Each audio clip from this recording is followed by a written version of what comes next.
Dios mío, ¿por qué me has abandonado?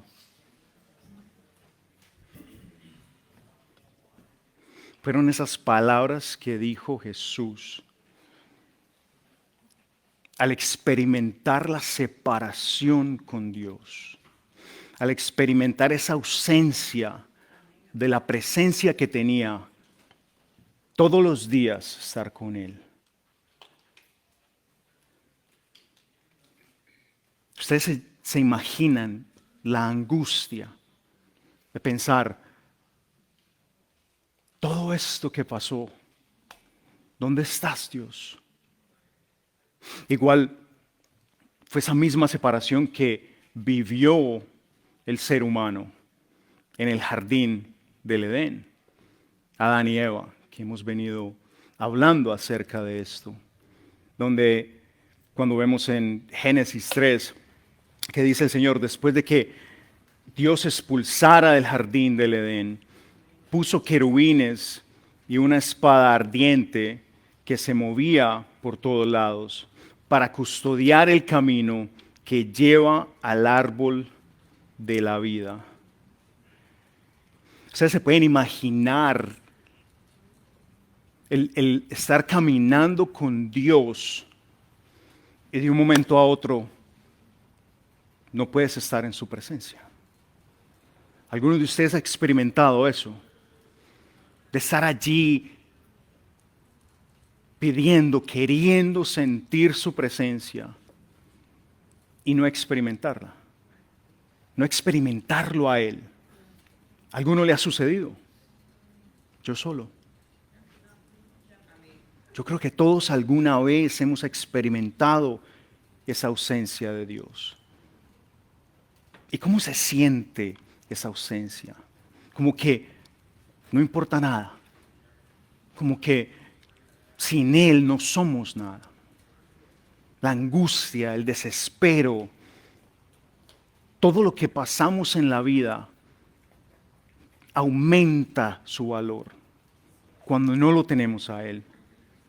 Desde ese momento en que ellos experimentaron esto, Adán y Eva, toda la historia de la humanidad gira alrededor de esto.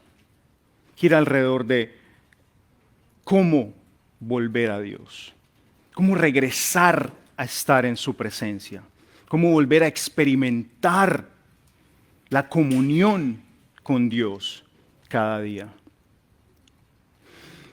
Cuando Dios crea esta barrera que saca al ser humano, que pone los querubines con una espada flotando, como dice la palabra, para que no llegaran al árbol de la vida, para que no pudieran experimentar la vida eterna en la presencia de Dios. Esa fue la separación que Dios puso entre el hombre y Él, para que nosotros no pudiéramos vivir en eternidad en pecado. Para que tuviéramos ese enfoque de seguirlo, de perseguirlo, de buscarlo cada día. A Moisés más adelante empieza a mostrarle cómo a las personas que ha elegido, cómo a esos que lo buscan de corazón, Él se manifiesta para ellos. Dice en Éxodo 25 que mandó a Moisés, le dijo, ve y haz un santuario, decía, haz un templo, y allí coloca un arca para habitar entre ustedes. Si leemos toda esta historia, vemos que esa arca tenía esos querubines cuidando las tablas de los mandamientos, sí, la palabra de Dios. Y dice que Él venía y se manifestaba allí en medio de esos ángeles, representando la separación que había tenido desde el principio con la humanidad. Nos viene mostrando, sí, igual en el mismo templo también, en el capítulo 26, dice que que colocaran cortinas con esos mismos querubines, ¿sí? Para separar el lugar santo con el lugar santísimo. Y todo lo que eso estaba diciendo era que solamente una persona estaba supuesta a entrar al lugar santísimo, que era el sumo sacerdote. Ese era el que venía a la presencia de Dios, escuchaba la palabra y luego venía y la compartía con el resto del pueblo. Imagínate si nosotros tuviéramos que hacer eso hoy en día, que no pudiéramos disfrutar de el silencio y conectarnos con Él y poder escuchar directamente su palabra. Entonces, a medida que Él viene, que Dios viene mostrándonos esta separación, me acuerda de esas siguientes palabras de Jesús en la cruz.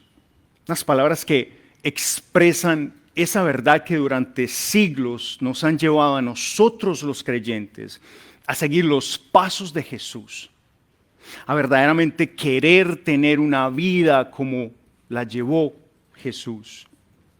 Sí, hacer ese trabajo al cual fuimos llamados a hacer. Dice en el capítulo 19 de Juan, sabiendo que ya todo estaba consumado. Y para que se cumpliera la escritura, dijo, tengo sed. Cuando él dice para que se cumpliera la escritura, es porque Jesús había sido llamado, ¿sí?, a hacer cumplir todas las profecías que hablaba la palabra de el Mesías, de ese que iba a venir de nuevo a cambiar la historia de la humanidad. Entonces, cuando él dice, tengo sed, dice el versículo 29 y 30, que empaparon una esponja en el vinagre, la pusieron en un hisopo y se la acercaron a la boca. Al probar Jesús el vinagre, dijo, todo se ha cumplido. Luego inclinó la cabeza y entregó su espíritu. Todo se ha cumplido. Esas fueron las palabras. Yo creo que una de las palabras más famosas que tiene Jesús. Y es lo que nos da esa esperanza de vivir, de pasar por todo lo que pasamos día a día.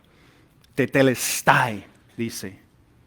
Fue la expresión en griego. Tetelestai. Todo ha sido terminado. Todo ha sido cumplido. Terminé la obra. Finalicé perfectamente lo que me pusieron a hacer. Tetelestai. Cumplí ese llamado que tenía dentro del propósito.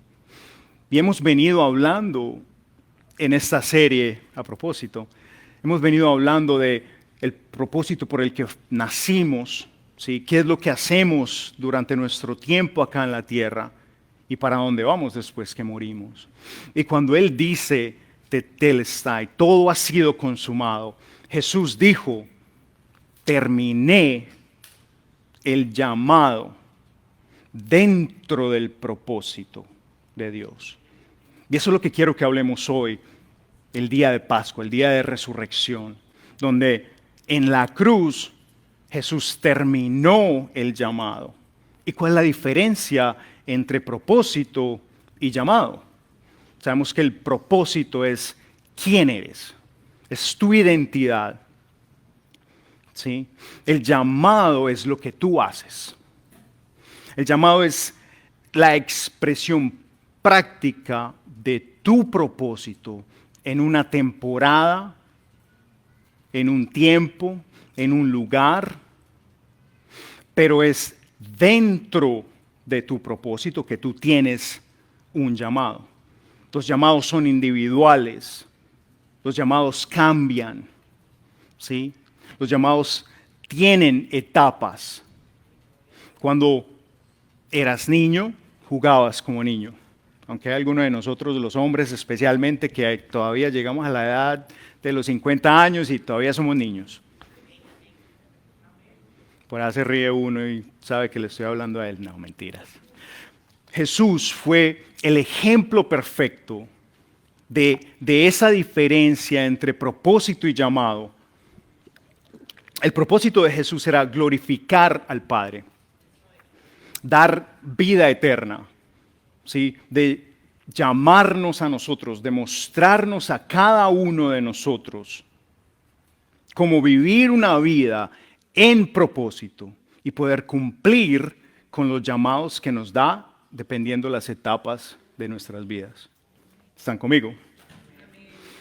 Pedro, cuando llama a los apóstoles, a Pedro, que se llamaba Simón, pasó de ser un pescador, ¿sí? Y lo llamó a que lo siguiera, que fuera un discípulo.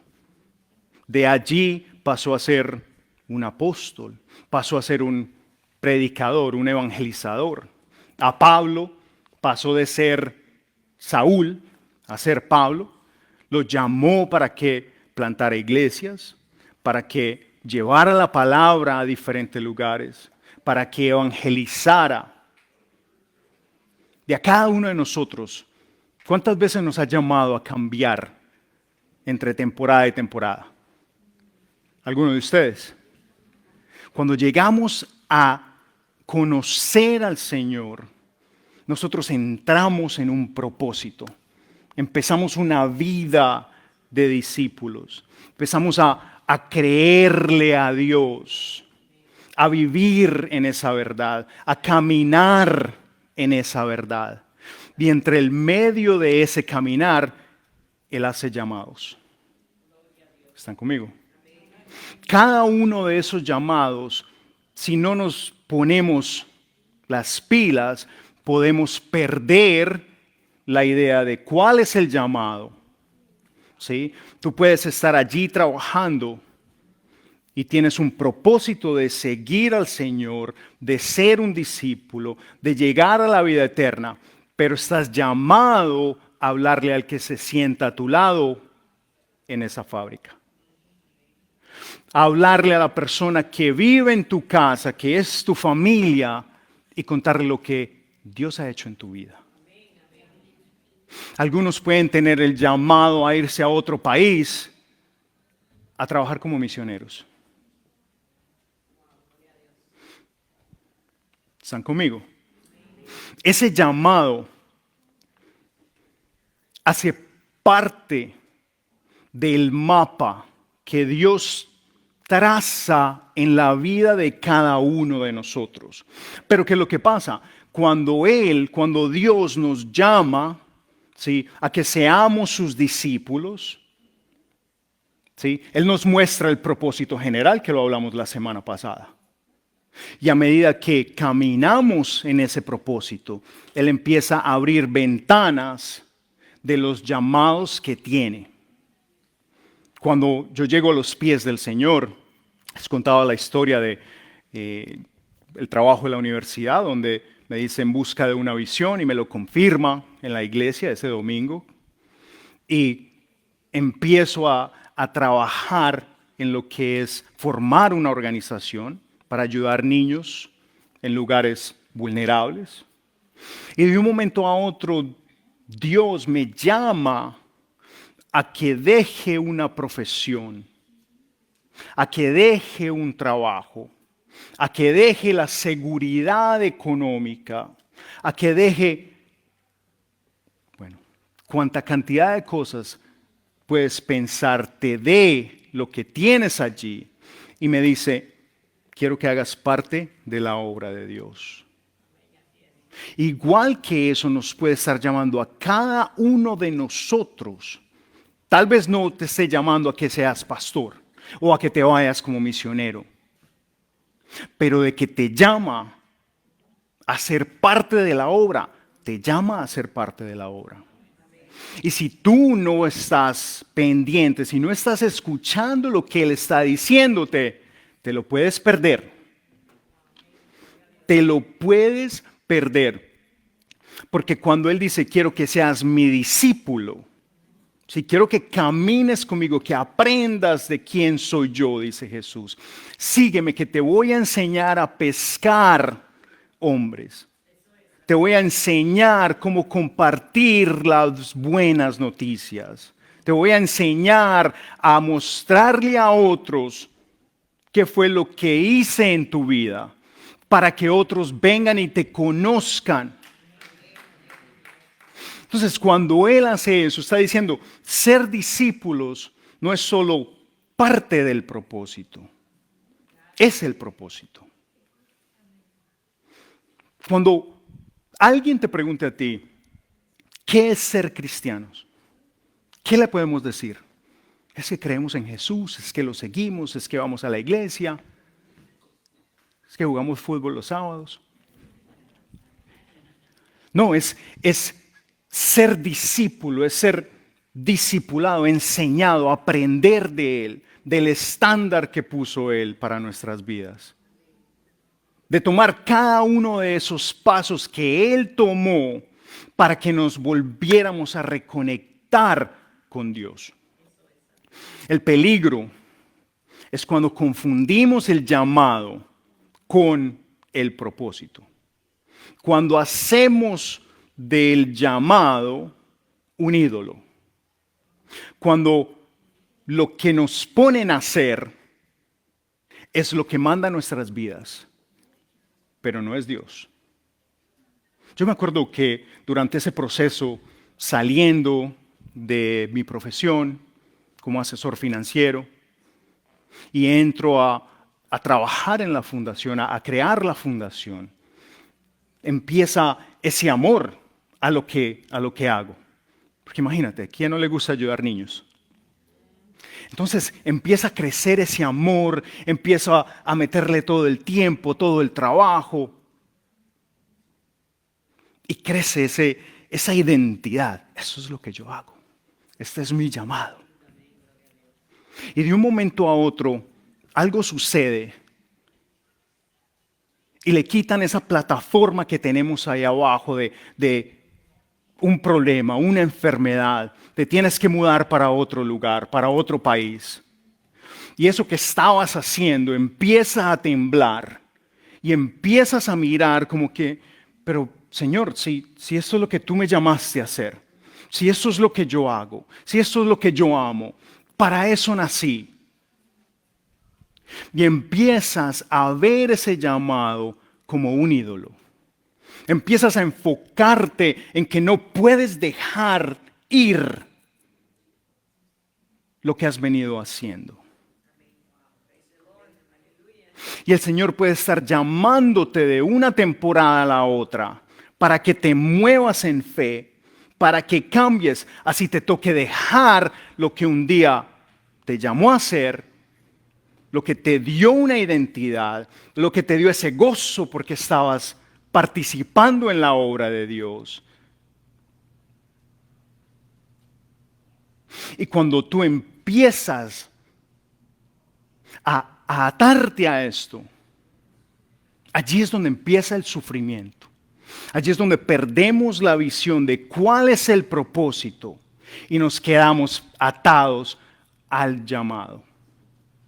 Por eso es que cada vez que pasamos por momentos difíciles, cada vez que tenemos situaciones que no entendemos, pero Señor, estoy aquí haciendo todo lo que me dices y cómo es que mi economía no funciona.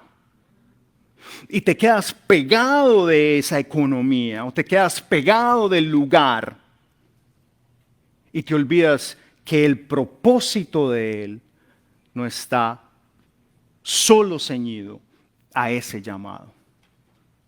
Entonces puedes perder esa transición que te va a llevar a ser de una temporada a la otra.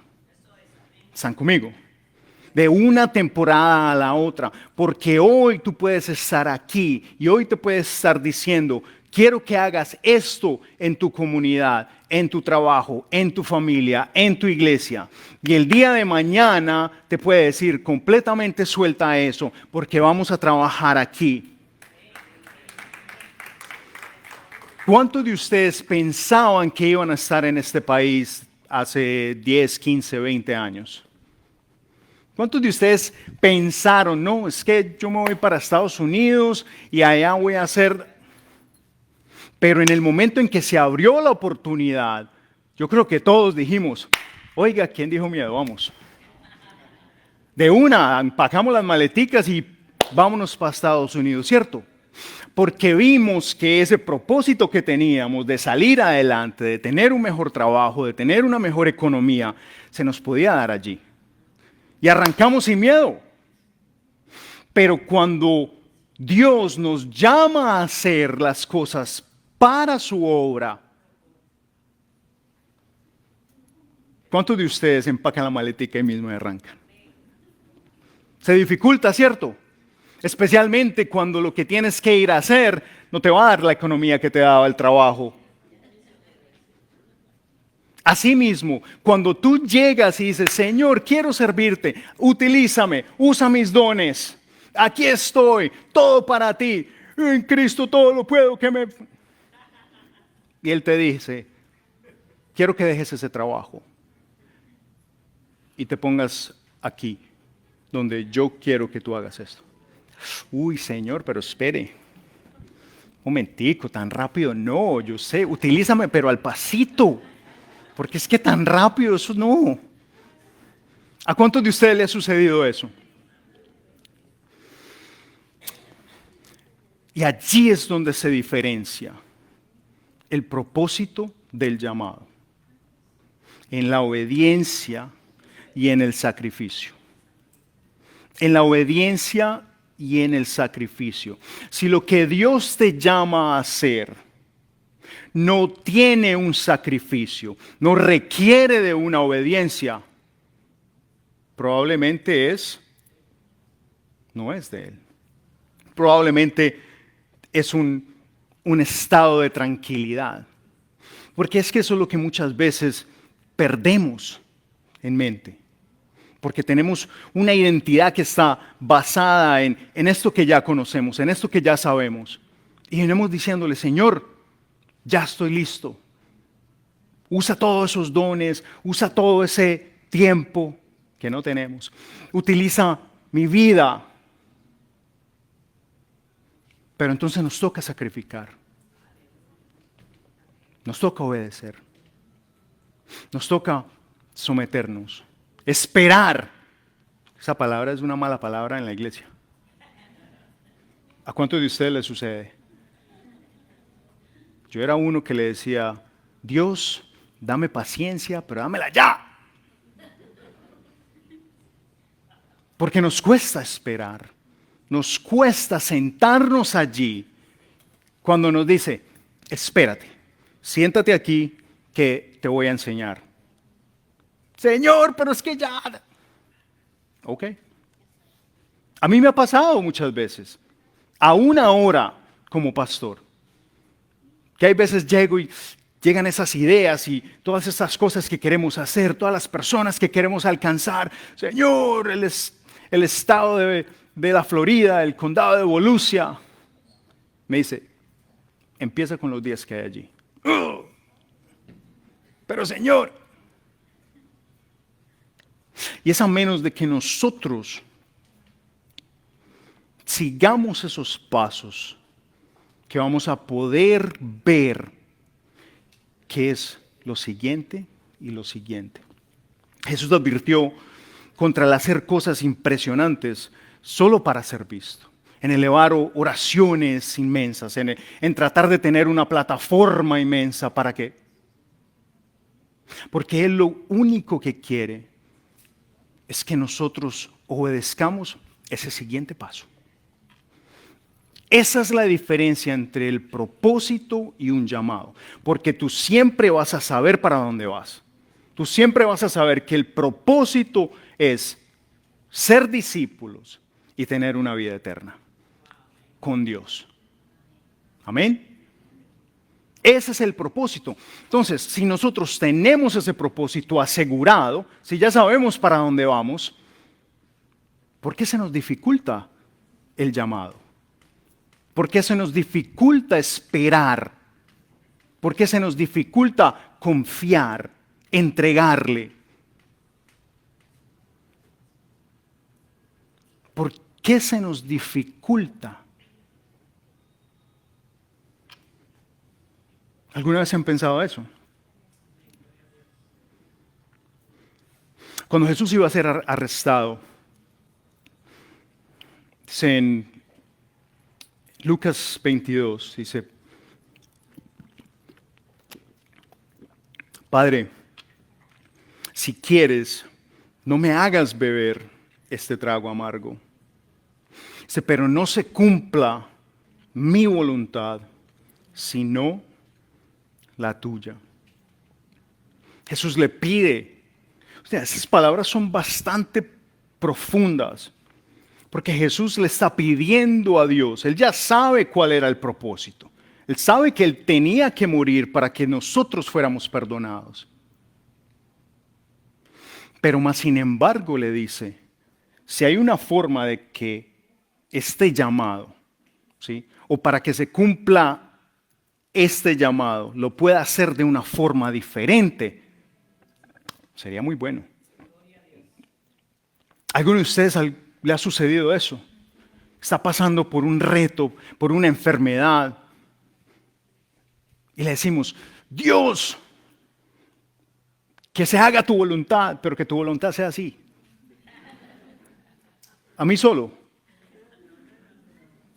Y lo que Jesús nos está diciendo aquí es que nuestra humanidad, porque Jesús era 100% hombre y 100% Dios, pero en su humanidad, Él sintió ese dolor.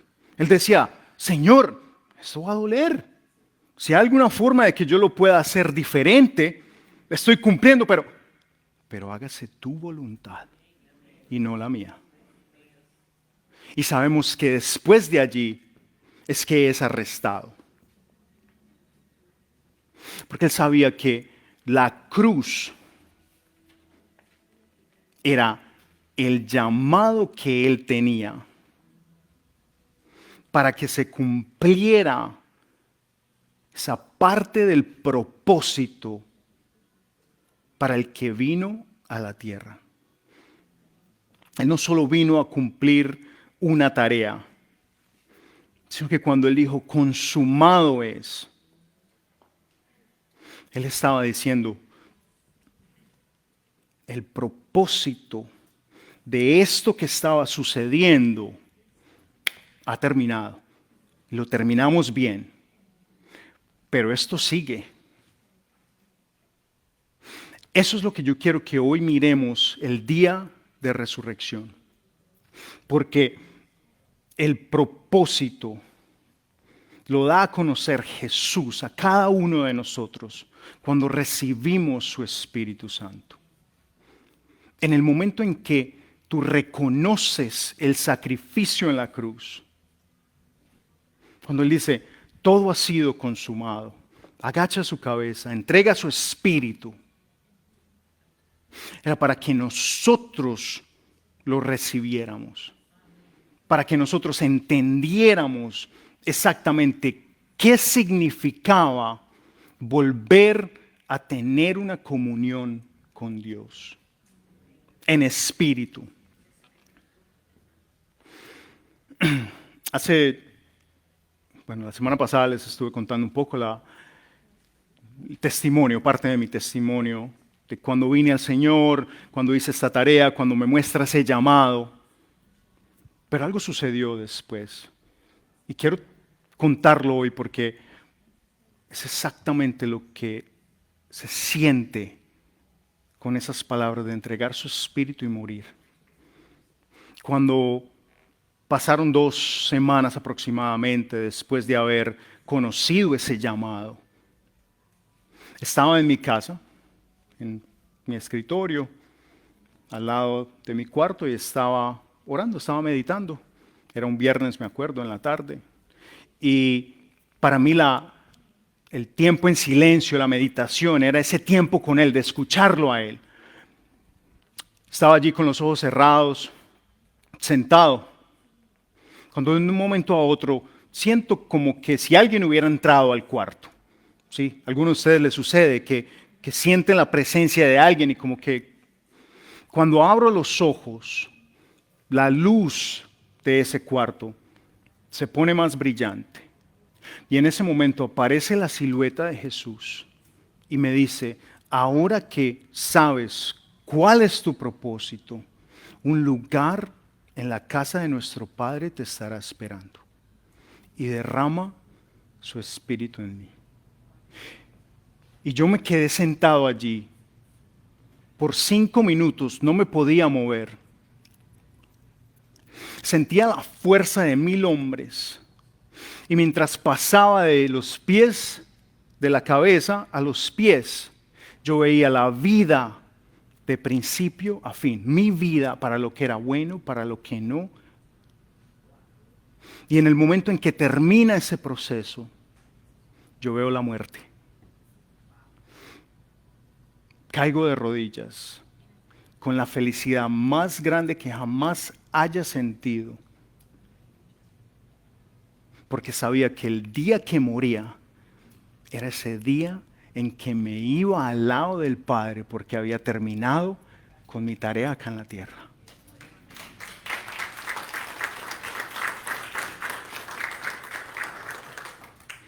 Desde ese día todo tuvo sentido.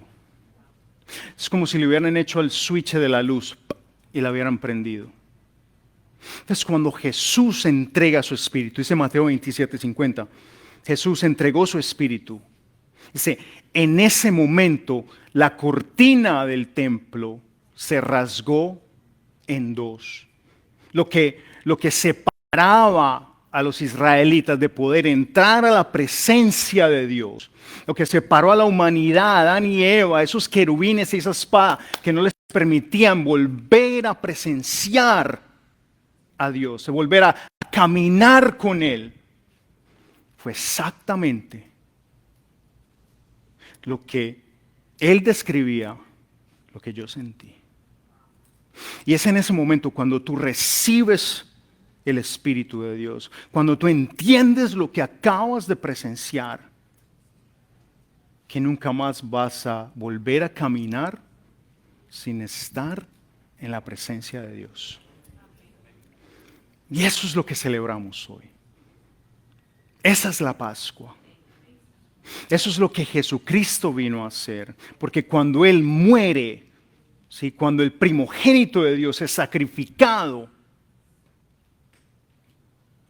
le da un círculo completo a la historia de la humanidad, cuando Dios caminaba con Adán y Eva, para que ahora nosotros caminemos con Él todos los días.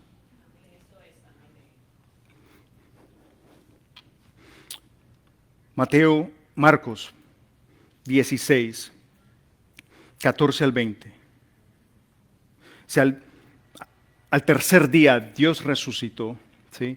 Dice Marcos que por último se apareció Jesús a los 11 mientras comían. Los reprendió por su falta de fe y por su obstinación en no creerles a los que lo habían visto resucitado. Les dijo, vayan por todo el mundo y anuncien las buenas noticias a toda criatura. El que crea y sea bautizado será salvo, pero el que no crea será condenado. Estas señales acompañarán a los que crean. En mi nombre expulsarán demonios, hablarán en nuevas lenguas, tomarán serpientes con sus manos, y cuando beban algo venenoso no les hará daño alguno. Pondrán las manos sobre los enfermos y estos recobrarán la salud. Después de hablar con ellos, el Señor Jesús fue elevado al cielo y se sentó a la derecha de Dios. Los discípulos salieron y predicaron por todas partes, y el Señor los ayuda en la obra y confirmaba su palabra con las señales que la acompañaban. Imagínate llegar al final de tu vida y no experimentar nada de esto. No experimentar lo que Dios tenía para cada uno de nosotros. Cada uno de esos llamados. Cada uno de esos momentos en la historia de tu vida que fue diseñado de antemano para que tú vivieras. Porque así mismo como Él se le presentó a los discípulos después de haber resucitado, se nos quiere presentar a nosotros para que vamos y hagamos todo lo que Él está diciendo con estas palabras. Para que cada uno de nosotros vayamos y contemos las buenas nuevas. El cristianismo se basa todo en eso, en que Jesús resucitó. No hay otra religión, no hay otra cultura, no hay otra creencia que te diga a ti que al final de la vida material tú sigues en la eternidad sin dolor, sin angustia, sin tener que trabajar muy duro. ¿Cuántos de ustedes quieren llegar a ese momento? ¿Cuántos de ustedes quieren desde ahora poder caminar en la presencia de Dios? Entonces hoy yo los quiero invitar a que celebremos esa resurrección, a que celebremos la resurrección dentro de nosotros, porque es que Jesús nos está llamando a que resucitemos. No importando cuándo tú hayas recibido al Señor, es hora de que tu espíritu se mueva, de que resucites, de que empieces a caminar en esa verdad, de que empieces a enseñar, de que empieces a ayudar, de que empieces a obedecer.